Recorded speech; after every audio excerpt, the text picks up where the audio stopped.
Hi there, we're here today to answer some of your Patreon questions. So we got 2 questions this month. The first one is going to be some basic side sword techniques. This one's asked by Cody the Northern Hussar. So we're going to go over 4 basic techniques for you today. The first one is a little bit more of a concept. It's about the 4 openings.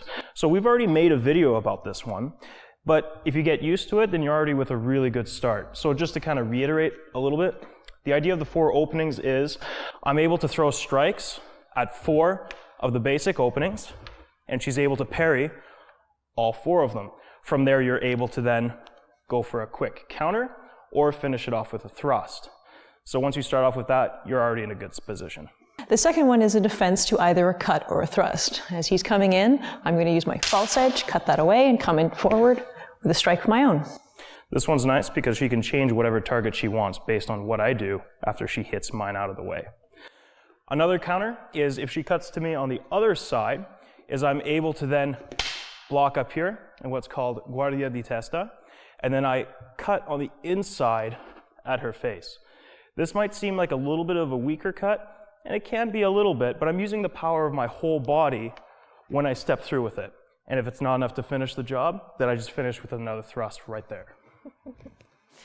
The last one is turning a cut into a thrust.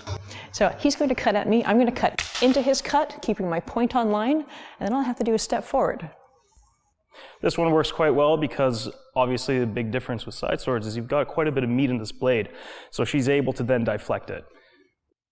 Our second question comes from Eric Hardiman, who yet again asked another Meyer question. I like where you're going with these. So this particular device, he prefaces it with when there's space to work. So I'm going to assume it's a position where I can't quite hit Nicole, she can't quite hit me. And we're going to work off of a long point. Since he doesn't actually really specify, I think a long point is a nice neutral position. So I'm going to back it up just a little bit more here, because otherwise I feel it's a little close. I'm up from my high guard.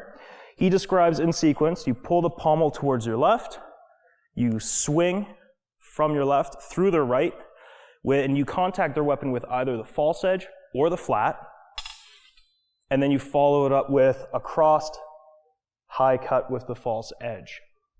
So the dangers of doing something like this when you're in measure is I'm just taking a huge swing at her weapon. If she just stir of excellence or disengages me, it's basically a real bad time. So if she were to back up a little bit in order to give us a bit more space, if things work out from here at full speed, it can work out quite nicely.